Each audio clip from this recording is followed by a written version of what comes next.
abagwiza tunga bose twaganiriye bakwereka amasacrifice bagize kugira ngo batere imbere, bakwereka ukuvunika bagize, amajoro baraye, ukuzinduka bagize, imikenyero bakoze, amariske bitayemo kugira ngo barinde batunga. Ya se wiwe Dawidi ndayisanisha n'umwami Mwezi Gisabo, uravye ukuntu babayeho, abagore bagize, intwaro zabo ukuntu zaramvye, bamwe mu bahungu babo ukuntu bagumutse, ukuntu umugore wa nyuma ari usanga yarabaye intwari.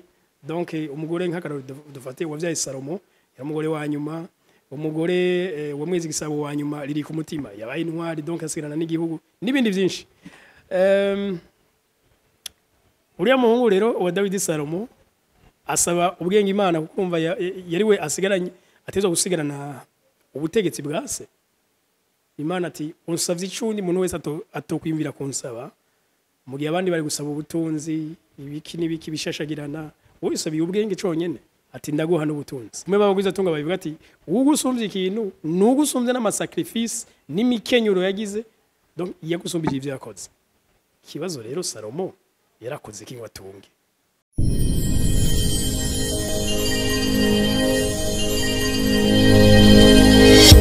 Okay, yes, ndabaramutse ndabifuriza amahoro y'Imana n'abantu maze yongereka amagara meza n'amafaranga. Ni omudishanima ukaburi ryambere tubonye ku Gaciro Media. Reka tugwikaze cyane, usabe wiyaboneshe, ugire subscribe cyangwa sabone kugira ngo ube muri bamwe tuza turasangira ivyumviro nkarisha bwenge kandi ngwiza butunzi. Bagenzi murabizi ku Gaciro Media ko dusanzwe tubashikiriza ibiganiro byinshi bitandukanye, ariko ahanini bivuga ku bijanye na développement personnel. Nahoze rero nibaza kino kintu comme analyse. Murazi ko bushize durutse gushira habone igitabo twakoranije mu ivyiyumviro by'abagwiza tunga, kumbure ni abuzu byumvise ijya mbere twarazungurutse turiko turibaza ibintu byinshi bitandukanye, hanini bivuga ku mafaranga.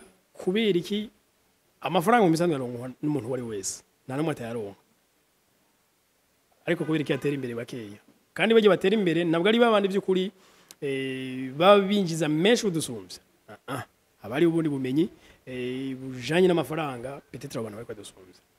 Niyo rero naca nzunguruka mu bagwiza tunga batandukanye barashikije na 10 twegeranye ivyimviro vyabo bivuga ku mafaranga, tubikoraniza mu gitabo kimwe. Uno munsi icyo gitabo mugikeneye murashobora kutwandikira tukabarangiraho mu gitora.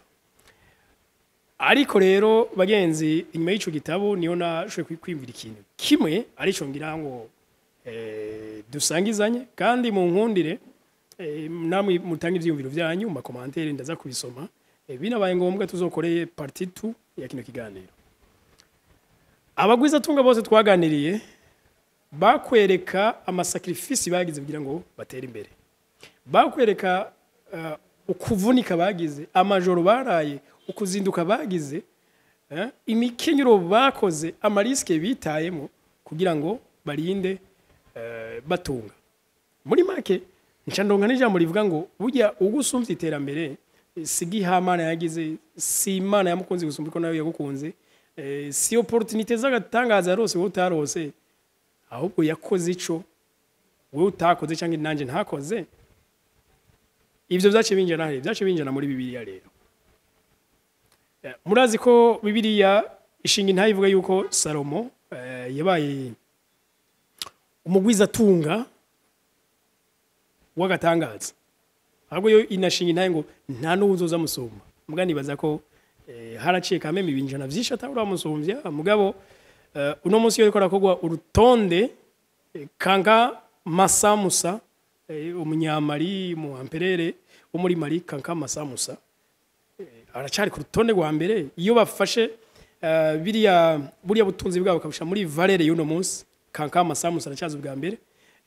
No munsi uyu munyamerika Elon Musk bavuga ko aza kubugira kabiri, ubugira gatatu ntabwo ari Jeff Bezos nkuko urutonde rw'abari huno munsi babigira, ahubwo bacha bavuga ko ubugira gatatu ari Solomon umuhungu wa Dawidi, umuyahudi avuga muri Bibiliya. Ariko rero nahoze nibaza kino kintu arico je shaka ko namwe mutanga kw'ivyiyumviro. Salomo nguyo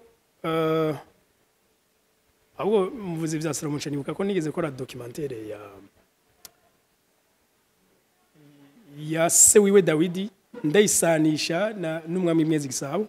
Uravye ukuntu babayeho, abagore bagize intwaro zabo ukuntu zaramvye, bamwe mu bahungu babo ukuntu bagumutse, ukuntu umugore wa nyuma ari usanga yarabaye intwari.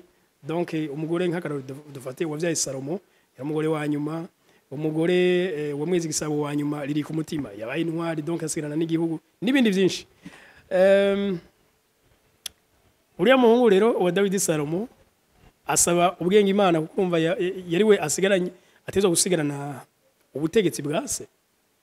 Imana ati unsavye icundi muntu wese atokwimvira kunsaba mu gihe abandi bari gusaba ubutunzi ibiki n'ibiki bishashagirana, wowe usabiye ubwenge conyene ati ndaguha n'ubutunzi.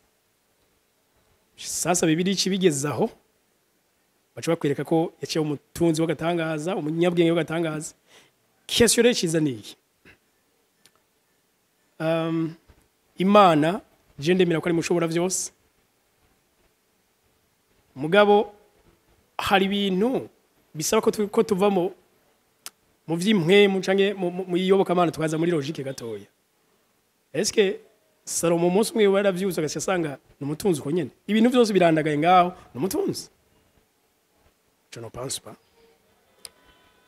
Dufate ivyo mfise nabihawe n'Imana ariko narabivunikiye. Wowe ivyo ufise uri kuraturaba woja ngaho ukiyemera gose ko Imana itabayemo kweri, yarabibayemo ariko warabiruhiye. Sasa ikibazo Salomo yakoze iki ngo atunge? Ikintu ntaco bigeze batubwira, kandi kirafise naho conona washaka mu buzima bw'abasoma ahanini Bibiliya. Sinzi Korani kuko nta nigeze niga nayo nzi, ariko ku basoma Bibiliya birafise aho vyonona. Hari n'imigani ciza ivuga yegereye ico ngo uw'Imana ikunze imuhera no mu nzozi. No, biravunikirwa. Kume babagwiza tunga babivuga ati ugusumvye ikintu nugusumvye n'amasacrifice n'imikenyuro yagize, donc yagusumbije ivyo yakoze. Kibazo rero Salomo yarakoze iki ngo atunge? Twandikire muri commentaire namwe ko muvyibaza. Nibaza peut-être ico c'ubwenge kirashobora kuza umengo muri logique imanye no cumva mugice, kubera ko ubutunzi ari ibintu bifadika. Sinumva ko